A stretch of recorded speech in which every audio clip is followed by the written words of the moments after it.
ओ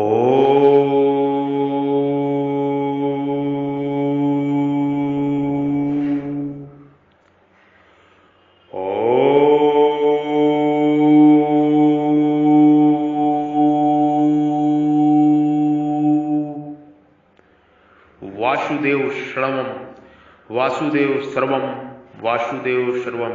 श्री कृष्ण राधा श्री कृष्ण राधा श्री कृष्ण राधा श्री कृष्ण राधा। अर्थात जो सदा निराकार रहने वाला मेरे को केवल साकार मानते हैं वे निर्बुद्धि हैं, क्योंकि वे मेरे अव्यक्त निर्विकार और निराकार स्वरूप को नहीं जानते। दूसरे कोई ऐसा अर्थ करते हैं, अर्थात मैं अवतार लेकर, परमात्मा अवतार लेकर अर्जुन के सारथी बने हैं। परमात्मा कह रहे हैं मैं अवतार लेकर तेरा सारथी बना हुआ हूं। ऐसे मेरे को केवल निराकार मानते हैं, वे निबुद्धि हैं, क्योंकि वे मेरे सर्वश्रेष्ठ अविनाशी भाव को नहीं जानते हैं। उपयुक्त दोनों अर्थों से कोई भी अर्थ ठीक नहीं है, कारण कि ऐसा अर्थ मानने पर केवल निराकार को मानने वाले साकार रूप की और साकार रूप को उपासना की निंदा करेंगे, और केवल साकार मानने वाले निराकार स्वरूप की और निराकार स्वरूप को उपासना की निंदा करेंगे। यह सब एक देशीयपना है, ये सब एक देशीयपना है। पृथ्वी जल तेज आदि जो महाभूत हैं, जो कि विनाशी और विकारी हैं, वे भी दो दो तरह के होते हैं, स्थूल और सूक्ष्म। जैसे स्थूल रूप से पृथ्वी साकार है और परमाणु रूप से निराकार है। जल, बर्फ, बूंदे, बादल और भाप रूप से साकार है और परमाणु रूप से निराकार है। तेज अग्नि तत्व, काठ और दिया सलाई रहता हुआ निराकार है और प्रज्वलित होने से साकार है, इत्यादि। इस तरह से भौतिक सृष्टि के भी दोनों रूप होते हैं, और दोनों होते हुए भी वास्तव में वह दो नहीं होती। साकार होने पर निराकार में कोई बाधा नहीं लगती और निराकार होने पर साकार में कोई बाधा नहीं लगती। फिर परमात्मा के साकार और निराकार दोनों होने में क्या बाधा है? अर्थात कोई बाधा नहीं है। वे साकार भी है और निराकार भी है, सगुण भी है और निर्गुण भी है। परमात्मा साकार, निराकार, सगुण, निर्गुण दोनों को मानती है। परमात्मा अपने को अव्यक्त मूर्ति कहा है, अव्यक्त मूर्ति कहा है। चौथे और 4 दिन बहुत महत्वपूर्ण होते हैं।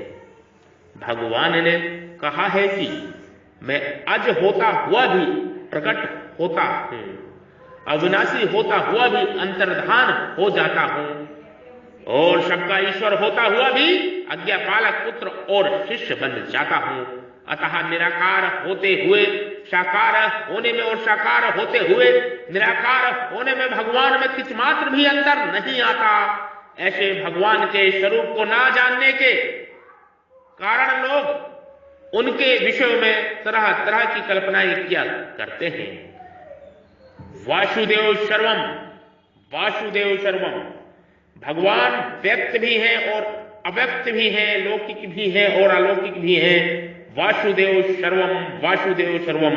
परंतु बुद्धिहीन मनुष्य भगवान को उन प्राणियों की तरह अव्यक्त से व्यक्त होने वाला, अर्थात लौकिक जन्मने मरने वाला मानते हैं, जिनके लिए भगवान परमात्मा ने कहा है, हे भारत, सभी प्राणी जन्म से पहले प्रकट थे और मरने के बाद अप्रकट हो जाएंगे, केवल बीच में ही प्रकट दिखते हैं। अतः इसमें शोक करने की कोई बात ही क्या है।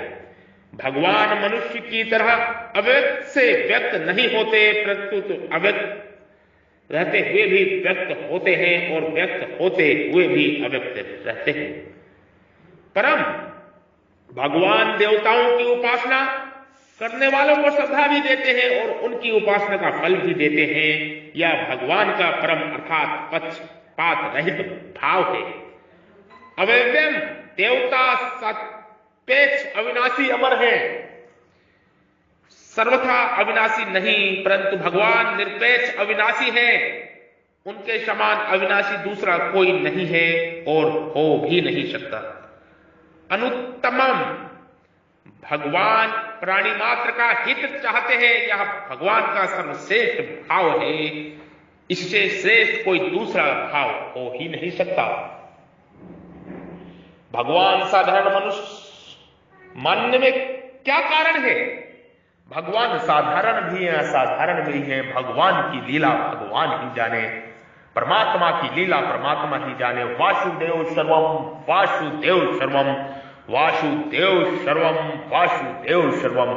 ओम नमो नारायणाय, ओम नमो नारायणाय, ओम नमो नारायणाय।